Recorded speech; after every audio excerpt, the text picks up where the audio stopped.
एक किसान के दो बेटे होते हैं और एक बेटी होती है। किसान के बच्चे जब बड़े हो रहे थे तो वो अपनी जिम्मेदारी से फ्री होना चाहता था। उन तीनों की शादी कर देता है, इनकी बेटी की भी और दोनों बेटों की भी।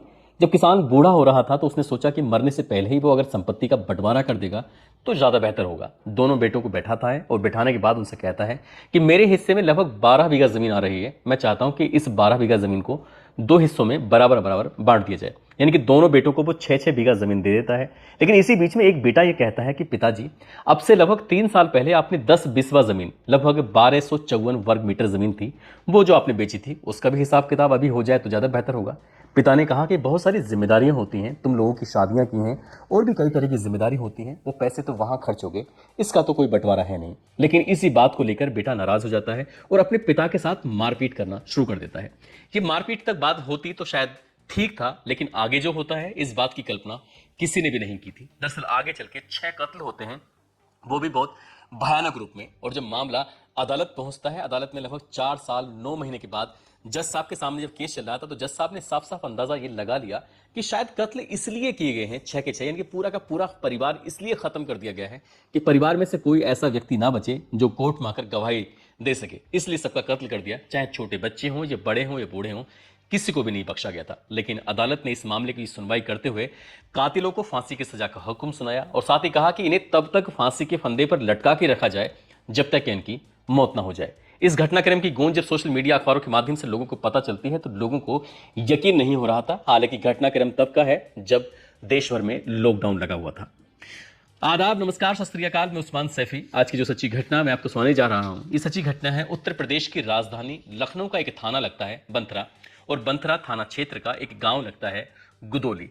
गुदोली का रहने वाला अजय सिंह अपने बेटे, जो कि अभी नाबालिग है, जिसकी उम्र लगभग 16 या 17 साल के आसपास बताई जा रही थी, अपने बेटे से कहता है कि चलो एक बहुत जरूरी काम है, उस काम को अंजाम दे के आते हैं। बेटे के हाथ में तमंचा देता है, अपने हाथ में वो बांका रखता है, यानी कि गणासे जैसा एक हथियार होता है जिस जो कि खेतों में काम करने के काम में आता है। 30 अप्रैल 2020 की शाम लगभग 5:30 बजे के आसपास का ये वाकया रहा होगा। ये बंथरा थाना क्षेत्र का ही एक जो सीमा है, उस सीमा से लगा हुआ गांव होता है। और साथ ही जो पड़ोसी जिला है उन्नाव का एक विष्णुखेड़ा गांव है, वहां इस सीमा से लगा हुआ गांव था। उस व्यक्ति का, जिसका नाम अजय सिंह होता है, अजय सिंह के पिताजी इनके जिनका नाम अमर सिंह होता है, जिसकी उम्र लगभग 70 साल के आसपास होती है, वो खेतों में काम कर रहे थे। इसी बीच में शाम को 5:30 बजे के आसपास जब अमर सिंह ने अपने ही बेटे को खेतों की तरफ आते हुए देखा, देखकर वो बड़े आश्चर्य में थे। आश्चर्य में इसलिए भी थे क्योंकि एक के हाथ में बांका लगा हुआ था और दूसरे के हाथ में तमंचा लगा हुआ था। जैसे तमंचे को देखा तो अमर सिंह जोर जोर से चीखने लगता है, चिल्लाने लगता है और अपने बचाने के लिए अपील कर रहा था कि मुझे बचा लो, मेरा बेटा मुझे मार डालेगा। अब जैसे ही वो अपने सामने अपने पोते को देख रहा है, अपने बेटे को देख रहा है, उनके सिर पर खून सवार था। अब अमर सिंह ने भागना शुरू कर दिया। वो बूढ़ा आदमी 70 साल की जिसकी उम्र थी, भाग नहीं पा रहा था और वो गिर जाता है। तभी उसका बेटा अजय सिंह आता है और अजय सिंह आने के बाद बांके से अपने बाप की गर्दन को उड़ा देता है, काट देता है। गर्दन काटने के बाद इस दृश्य को, जब शोर शराबा मच रहा था, आसपास के लोग खेतों पर काम कर रहे थे, हालांकि उन्होंने बचाने की, उन्होंने बीच बचाव की, उन्होंने शोर मचा के उन्होंने रोकने की बाप और बेटे को कोशिश की, लेकिन बाप और बेटे रुकते नहीं है। नाबालिग बेटे के साथ वो अपने ही बाप का जब कत्ल कर देता है, कत्ल करने के बाद लोगों को लगता है कि हाँ, जमीन की जो 10-20 जमीन को लेकर जो झगड़ा था, आखिरकार आज खत्म हो चुका है, एंड हो चुका है, कोई बात नहीं, जो हो गया सो हो गया। लेकिन इस बात की सूचना अगर काश उन लोगों ने पुलिस को दे दी होती तो शायद आगे जो होने वाला था वो बिल्कुल भी नहीं होता। ये गांव गुदोली के पास में खेत लगता है। उसका छोटा भाई जिसका नाम अरुण सिंह होता है, अरुण सिंह अपनी पत्नी राम सखी और साथ ही अपने 2 साल की बेटी होती है और एक 9 साल का बेटा होता है। इनके साथ वो खेतों में काम कर रहे थे। अब यहां से अजय सिंह अपने नाबालिग बेटे के साथ, जो हाथ में बांका था यानी कि गंडासा और साथ ही तमंचा, उसे लेकर यहां से दौड़ता हुआ पहुंच जाता है गांव के पास में। जो छोटा भाई खेत में काम कर रहा था, उसे लग रहा था कि अगर उसने अपने छोटे भाई को बांके से मारने की कोशिश की तो शायद वो बच जाएगा, उस पर उल्टा वार कर देगा। इसलिए वार जब कर देगा तो शायद यह मामला खराब हो सकता है। तुरंत ही वो अपने भाई को गोली मार देता है। भाई को बचने का कोई अवसर ही नहीं मिलता, मौका ही नहीं मिलता और भाई की मौके पर ही मौत हो जाती है। 40 साल की जिसकी उम्र होती है, नाम जिसका अरुण सिंह होता है। अरुण सिंह की पत्नी इस बात को देख रही थी। अरुण सिंह की पत्नी के हाथ में 2 साल की उसकी अपनी एक बेटी होती है। उस बेटी को लेकर एक हाथ से वो अपने बेटे सौरभ को पकड़ती है और वहां से भागने की कोशिश कर रही थी ताकि वो इस हत्याकांड से, इस खून खराबे से बच सके। लेकिन अजय सिंह और उसका जो बेटा था, उनके सिर पर खून सवार था और वो इनके पीछे दौड़ना शुरू कर देते हैं। ये भाग रहे हैं, ये महिला जो जिसका नाम होता है राम सखी, वो लगातार आवाज लगा रही थी। 38 साल की जिसकी उम्र होती है, वो कहती है कि मेरे पति को मार दिया, ये लोग मुझे भी मार डालेंगे। गांव वालों ने भी दौड़कर वहां पर आने की कोशिश की, लेकिन इन दोनों बाप और बेटे को देखने के बाद किसी की हिम्मत नहीं पड़ रही थी कि वो आगे बढ़ सकें। इसी बीच में जो अजय सिंह होता है, अजय सिंह अपने ही छोटे भाई की जो पत्नी होती है राम सखी जिसका नाम होता है, 38 साल जिसकी उम्र होती है, उसकी गर्दन पर वो बांके से इतनी जोर का वार करता है कि एक ही वार में उसकी मौत हो जाती है।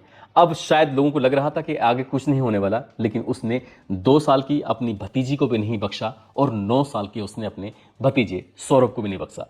उनको भी वैसे ही मारता है जैसे कि उनके माता उनके पिता को मारा, जैसे कि उनके दादा को मारा। यहां से ये अब तक 5 कत्ल कर चुके हैं बाप और बेटे। बाप अजय सिंह और बेटा उसका जो नाबालिग होता है उसका नाम ले नहीं सकते।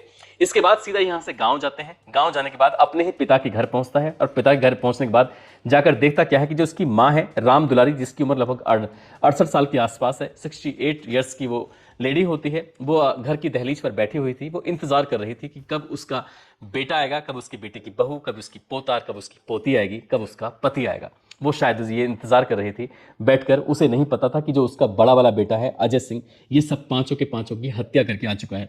वो बैठी हुई माँ के जैसे माँ का उसने उसके पति को मारा, उसकी बहू को मारा, ठीक वैसे ही वो अपनी माँ को भी बाका मार देता है, उसकी भी मौके पर हत्या कर देता है। जब वो हत्या करने के लिए उसको दौड़ रहा था, हालांकि माँ ने भी चीखने और चिल्लाने की कोशिश की, लेकिन उसको इतना अवसर नहीं मिल पाया और वो उसकी हत्या कर देता है। ये दौर तब था जब देश भर में लॉकडाउन लगा हुआ था। सभी लोगों को यह हुक्म सुनाया गया था कि कोई व्यक्ति अपने घर से बाहर न निकले। यदि घर से कोई बाहर निकलता है तो उसके खिलाफ कानूनी कार्रवाई की जाएगी। बस चीखों की आवाज जिन लोगों के कानों तक पहुंची थी, या जिन लोगों ने घर से निकल के तुरंत अपनी आंखों से देखा, वो बहुत ज्यादा बड़ी संख्या में लोग नहीं थे।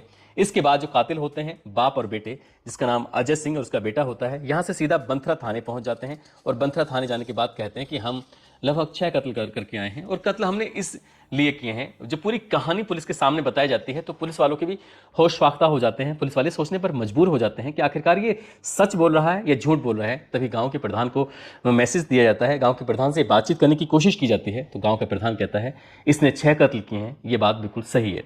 अब उससे पूछा जाता है कि तुमने कत्ल क्यों किया, तब वो बताता है कि लगभग 22 साल पहले अपने पिता से वो अलग हो चुका था, पिता से दूर रहता था, पिता के पास जाना नहीं चाहता था, ना माँ के पास जाना चाहता था।